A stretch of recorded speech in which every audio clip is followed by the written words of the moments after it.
Hi, my name is Priscilla. I am entering my third year of pharmacy school. So I still am a pharmacy student, not quite yet a licensed medical professional. So today's is basically informational. By no means is it meant to replace any of your medical professionals' guidance or information. Um, I do have knowledge of the medication, and I'm just going to kind of be going over um, the different stages of transplant immunosuppression medications from once you receive your organ to your maintenance, and then if by chance you happen to go into rejection, how that would be handled. I do have a presentation, so I'm going to go ahead and try to share that. So these are the stages of transplant, the medication stages. So you're going to have your induction immunosuppression, which is going to be your initial immunosuppression that you're going to receive once you get the organ transplanted.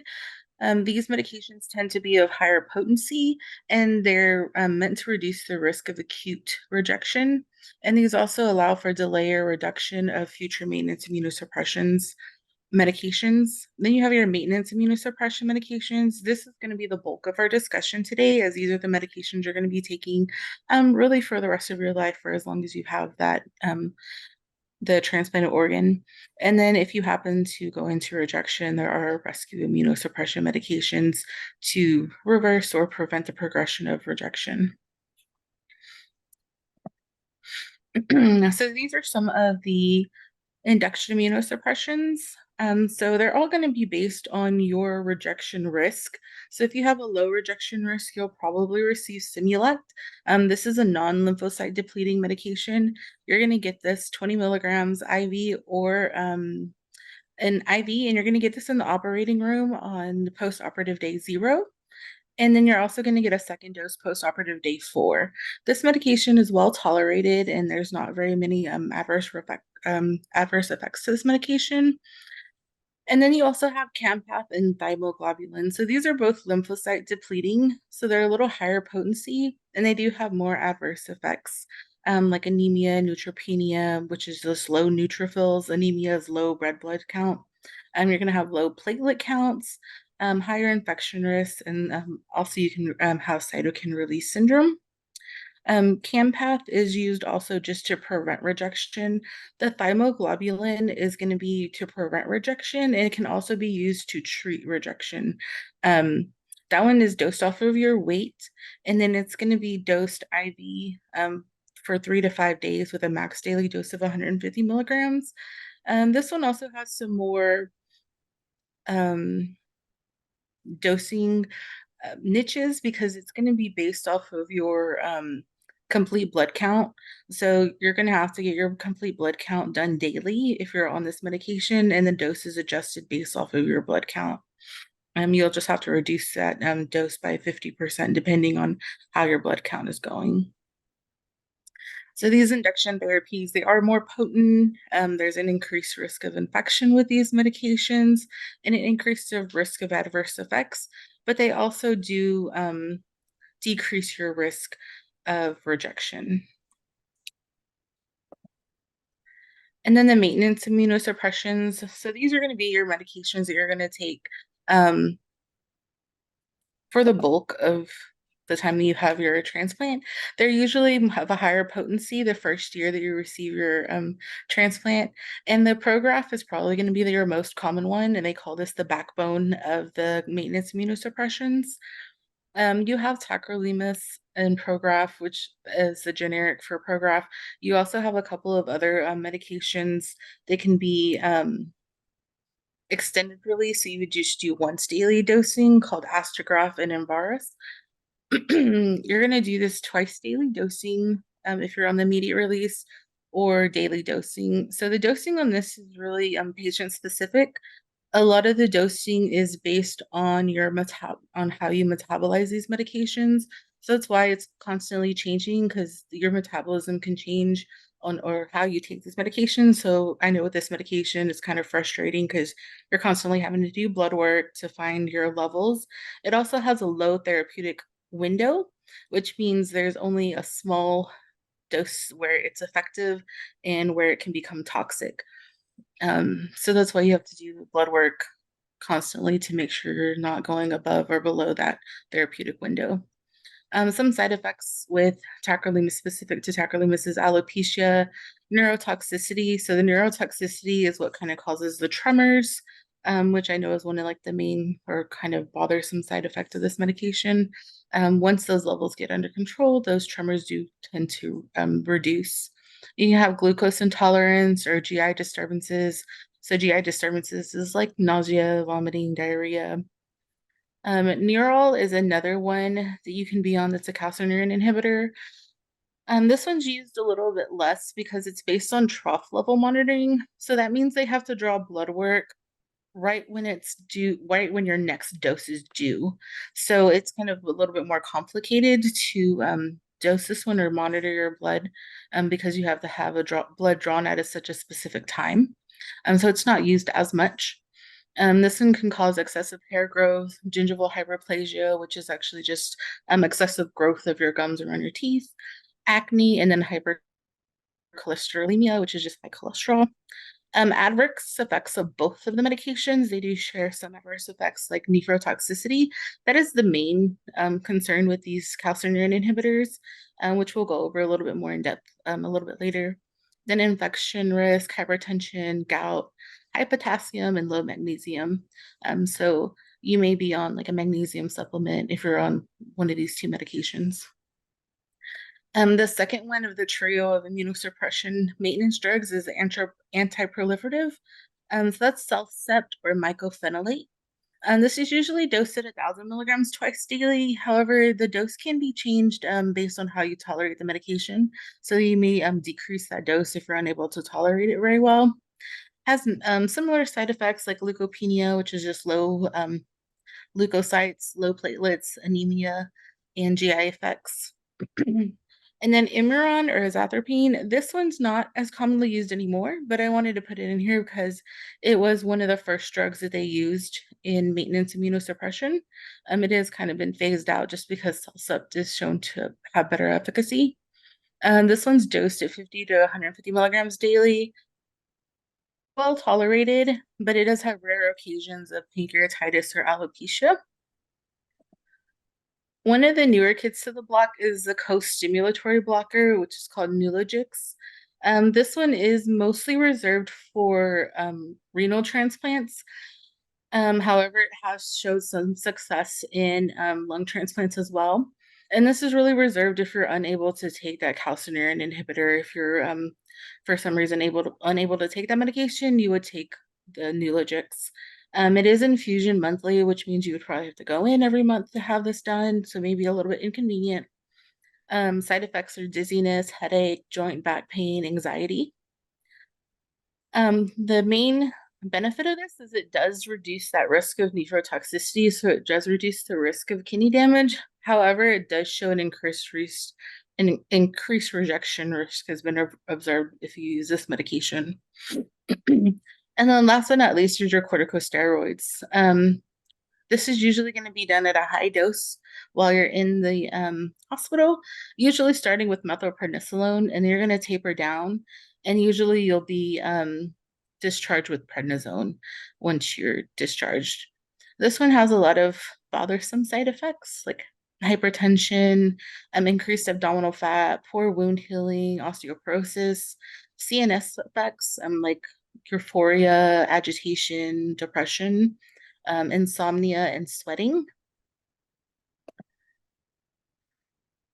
So this is just about like what you can and can't take with these medications.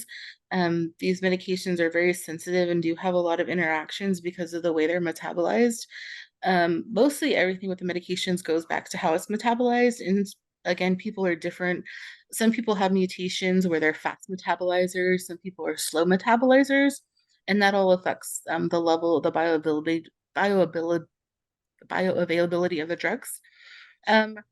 So inducers mean that they induce the metabolism of the medication, which means their levels are going to be lower in your body if you combine them with these medications. So phenytoin is like for seizures. St. John's worts is like a herbal supplement. smoking, rifampin, and antibiotic. So if you combine any of these medications with the calcineurin inhibitors, it can increase how it's metabolized and decrease how much you have available to in your body, which just means it's going to be subtherapeutic. What's really dangerous is the inhibitors. So these inhibit the metabolism of the medication, which means the medication is going to metabolize slowly, and you're going to have higher or toxic levels of that medication in your system if you combine them with these medications. And the main one here is grapefruit juice, grapefruit juice. You just definitely want to stay away from that anytime you're taking any of the calcineurin inhibitors, because it can lead to toxicity. The calcineurin inhibitors, they can also affect the way other drugs are metabolized, which is this little blurb down here about statins. So if you have high cholesterol and you're on a statin, you'll want to stay away from simvastatin or lovastatin. And usually they'll prescribe atorvastatin or rosuvastatin because it can increase the concentration of the statin in your blood system, which can lead to muscle pain and aches, which is like the main symptom of the simvastatins, rhabdomyalgia, severe muscle pain, aches, and you just don't want to experience that either. The azathioprine, I know if you notice some of the side effects from other medications was gout. So allopurinol and the febuxostat are to treat gout. So if you happen to be on azathioprine and you experience gout and have to get on one of these gout medications, this inhibits the metabolism of azathioprine, which means you'll have to just adjust that dose. Usually they half it if you have to be on one of these gout medications with azathioprine. And then the OTC medications, so Tylenol, Benadryl, Robitussin are safe with transplant. You want to avoid herbal medications. One, just because there's different herbs that can interact with these medications. Two, they're not really regulated by the FDA, so you don't actually know what are in these medications. And then the non-steroidal anti-inflammatory drugs, so Advil, Motrin, Aleve, that's ibuprofen, and then Aleve is naproxen. So those can just further cause kidney damage or the nephrotoxicity. And I'm kind of going to go over why. Sorry. Oh, that didn't work. Okay. Sorry, my slide didn't work all the way. So this is your afferent arteriole, which is your blood vessel that leads into your kidney nephron. So your kidney is just made up of like thousands and millions of these nephrons, which filter out your blood. So the CNIs or the calcineurin inhibitors, they cause vasoconstriction of this afferent arteriole. And then there's a feedback system. So once your body feels this constriction, it's going to feed back and it's going to release these prostaglandins. And the prostaglandins are going to be released and they're going to dilate this afferent arteriole so that you can get proper blood flow to your kidneys. Well, the NSAIDs, those actually are antiprostaglandins. So they stop your prostaglandins from helping your body dilate these arterioles. So your arteriole's just being squeezed and it's not able to oppose that squeezing. And so you're just not getting any blood flow. So it kind of exacerbates or enhances the side effects of the tacrolimus already, and which leads to that nephrotoxicity. So this is kind of like your healthy nephron, your healthy afferent dilated arterial blood vessel here. And this is one on tacrolimus. So your nephron is just being squeezed. You're not getting any blood flow to your kidneys, and then it just starts causing damage. So if you take naproxen or Aleve, ibuprofen on top of this tacrolimus, you're just causing increased damage to your kidneys by doing that. And then just want to talk about medication adherence and dose timing, missed dose reminders, medication storage. If you want to scan this, this is an app that can kind of help you with reminders for your medications. It kind of sets up reminders for when you need refills, reminders on when you want to take your medications. It's just a nice little app that works with both Android and iPhones. So with these medications, we talked a lot about the levels in your blood and how important that is. So dose timing is actually really important with these medications. You want to take the medications, if you're taking it twice a day, you do want to try to have an exact 12-hour span between those medications because if you take it too soon before those 12 hours, then you're going to have a higher level of that medication.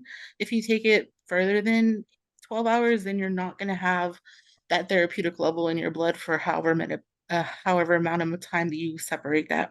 And then you want to take them at the same time every day, like 8 o'clock in the morning and 8 o'clock in the evening every single day, same time every day, just to make sure you have that consistent level.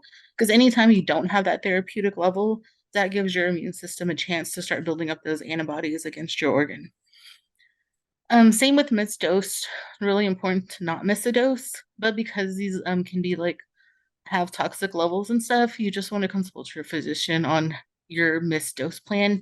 It's not going to be like really other medications where, oh, you missed a dose, just take it as soon as you remember, because then you can lead to toxic levels and stuff. So you should have a missed dose plan with your physician or pharmacist.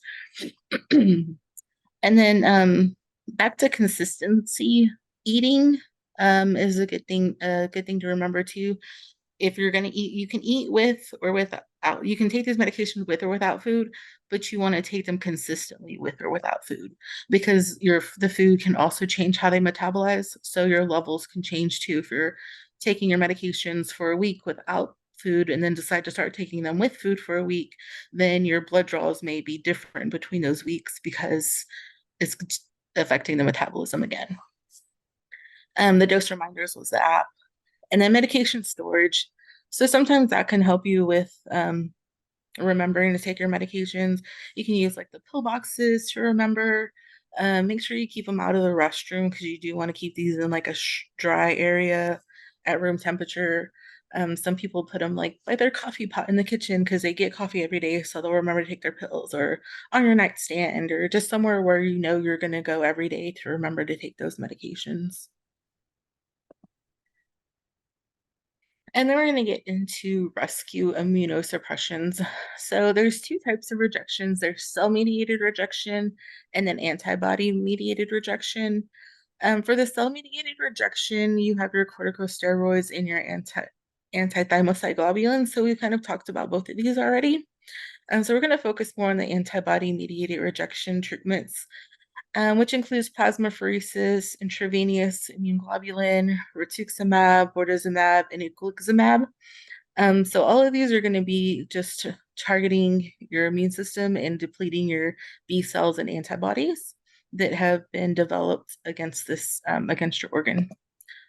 So basically, once you go into rejection, that just means that your body has recognized that organ as foreign and it's already started to build immune response against that. So the plasmapheresis is if you've already started to have antibodies against that organ, the plasmapheresis basically takes those antibodies out of your body. It takes your blood out, it separates your plasma, which your plasma is what contains those antibodies, and it basically throws away that plasma, and then you get your blood back with replenished with albumin or fresh frozen plasma that no longer has those antibodies. This is usually done. So this is kind of just like the breakdown of all of the. It's not going to do all of them. Sorry, guys. I'll do one at a time then. So the IVIG and the plasmapheresis sometimes done together because you're taking out you're taking out your antibodies. So it takes out the good and the bad. So it takes out all of your antibodies.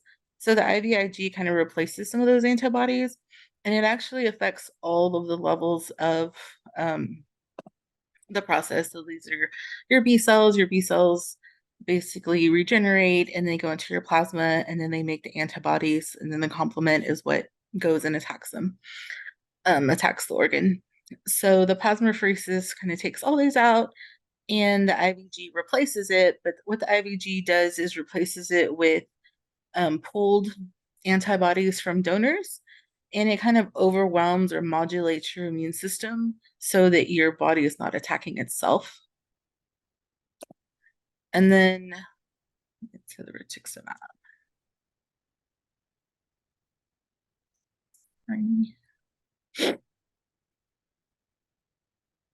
The rituximab works at the level of the B cells.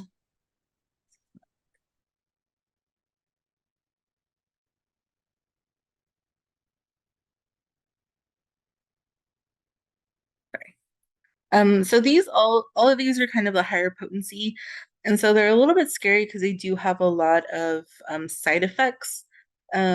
Like, and they can also lead to like bowel obstructions, arrhythmias, infections. Um, they can lead to leukemia and stuff like that as well. And the bortezomib, they all just work on different levels of the immune system process. So these work at the plasma cell levels, and they're gonna so these can cause like peripheral neuropathy, which is like um nerve pain like on the in your fingers or in your legs. It can lead to heart failure, liver failure, pulmonary toxicity. It can decrease your blood pressure and cause like hypo and hyperglycemia and throm thrombotic microangiopathy. Um, and a lot of these are given in conjunction with either the IVIG or the plasmapheresis. And then the last one, the icluximab, that works on your complement. And then this one has a black box warning for meningitis. And it can also increase or decrease your blood pressure, increase your heart rate. It can cause eye disease, kidney disease, respiratory issues, headache, fatigue, anemia. Um, so it is kind of scary because all of these medications do cause these severe side effects, but it's kind of like you have to weigh the risks with the rewards on these. Because if your organ rejects, then I mean that's kind of your life. So having these side effects versus losing your organ, you kind of just have to take that with like a grain of salt and hope for the best results with these. But they have shown like great efficacy in those medications, especially the plasmapheresis and the IVIG. They've had a lot of success in completely getting rid of the antibodies or slowing the progression of that rejection.